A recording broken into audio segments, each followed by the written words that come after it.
On the 6th of February 2016, the high-resolution imaging science experiment camera on NASA's Mars Reconnaissance Orbiter captured a curious image of the surface of Mars.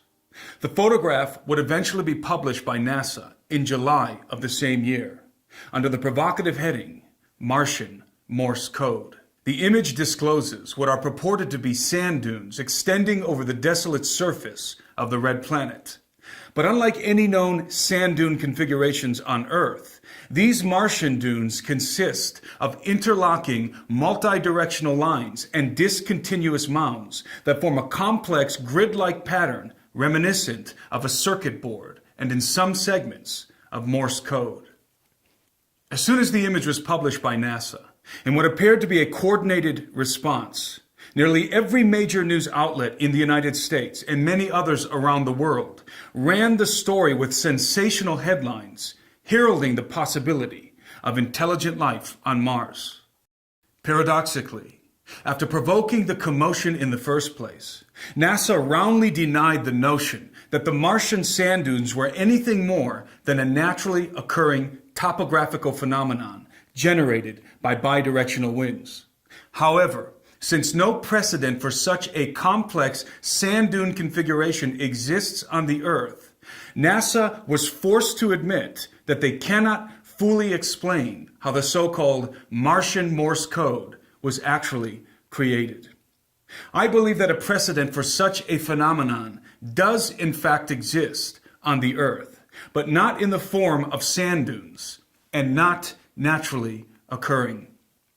In 2008, the late researcher David Flynn published an article entitled "The Geoglyphs of Tiwanaku." Flynn made an astounding discovery while viewing satellite images over the region surrounding the antediluvian megalithic site of Tiwanaku near Lake Titicaca in the high plains of Bolivia, a region known as the Altiplano.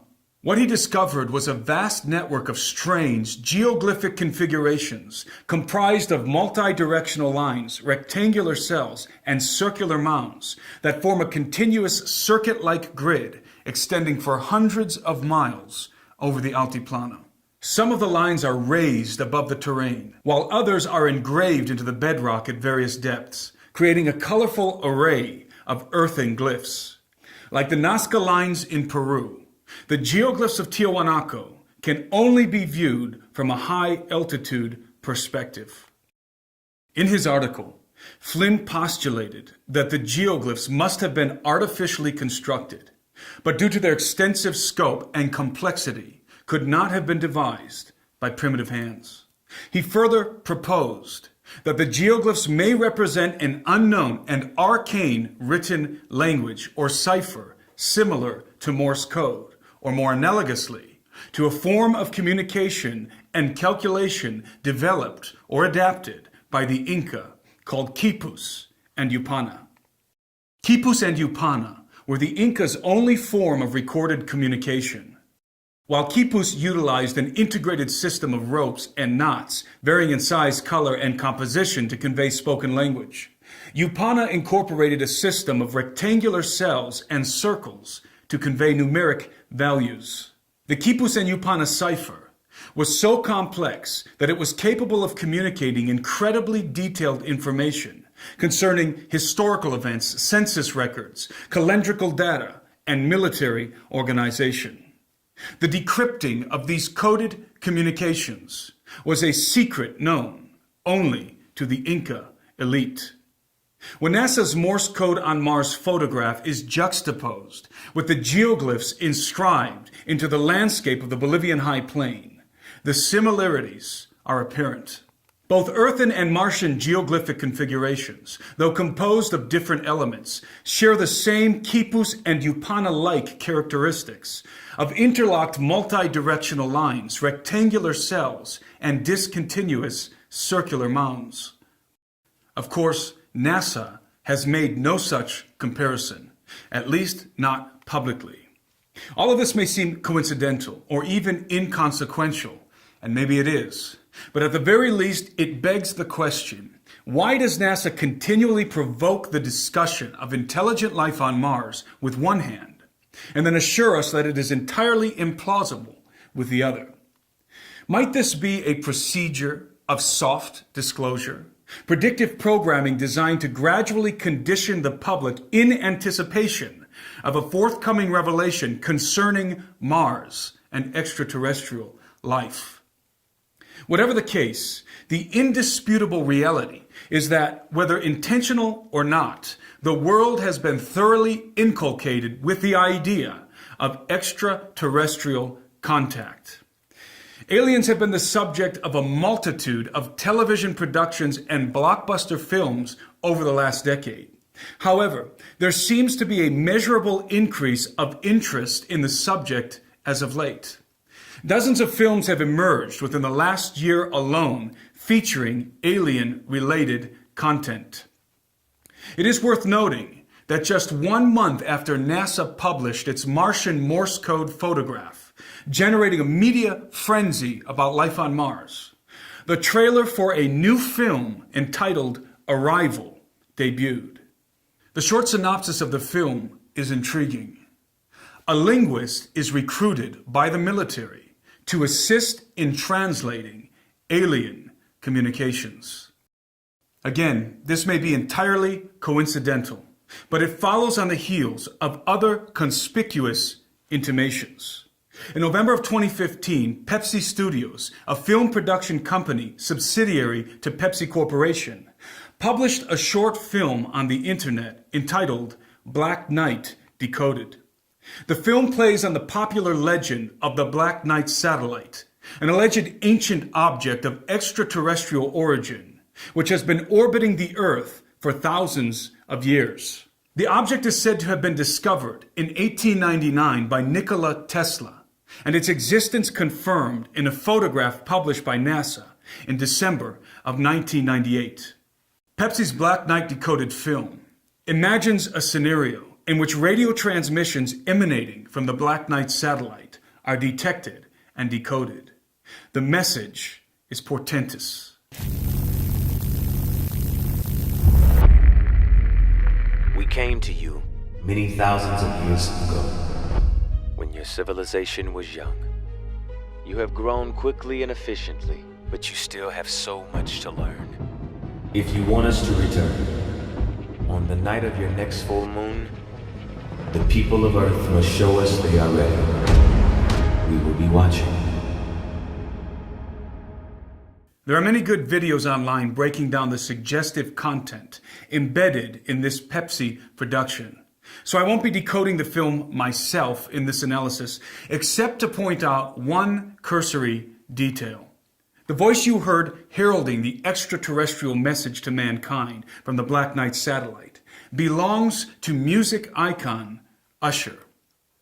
The reason I highlight this seemingly trivial detail is because it signals what I believe to be the occult endgame of an ancient conspiracy, which endeavors to literally usher in the return of ancient extraterrestrial gods and to resurrect their antediluvian empire that was obliterated in the waters of the Great Flood. The most influential institutions on Earth, such as NASA, Hollywood, multinational corporations like Pepsi, and most significantly, the Vatican, seem to be engaged in a coordinated campaign of incremental acclamation, preparing humanity for the arrival and reception of its alien saviors. The last installment of our True Legends documentary series, Episode 2, The Unholy Sea, unpacks this startling reality in great detail. Finally, it should be noted that the UFO phenomenon continues to burgeon. In fact, some of the most credible and convincing UFO sightings to date have occurred this year in 2016. The internet is buzzing this morning over this bizarre video shot near a military base in Dayton, Ohio, that appears to show an object hovering and disappearing into the clouds. Here's another sighting of a similar object, also allegedly seen in the skies over Dayton, believed to be the same UFO. Clayton, what do you think about this? I know you have an opinion. Wright-Patterson Air Force Base there, long believed to be housing all sorts of military craft. There have been a number of military members that have gone on the record about what they're housing at Wright-Patterson Air Force Base in Dayton, Ohio. It is perhaps most telling that after many years of avoidance and mockery, the mainstream media is finally being forced to feature this phenomenon with serious consideration.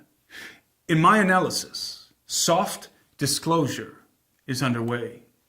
If you have not yet seen our film, The Unholy Sea, I highly recommend that you do. Many are calling it the most eye-opening documentary they have ever seen. You can find the link to access the film in the description below. For those of you who have not seen the film, I'll end this video with the trailer for True Legends, Episode 2, The Unholy Sea.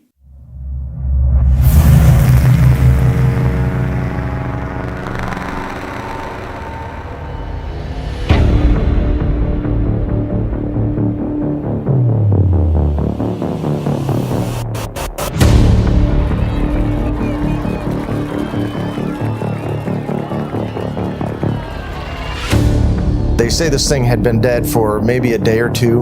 We estimated his size at approximately 12 to 10 feet tall. The giant killed the first team that they came across. He was extremely big and fast and agile for a guy that size.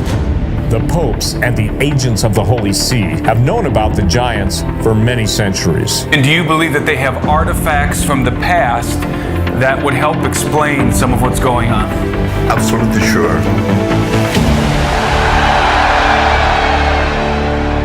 The Vatican knows all the secrets.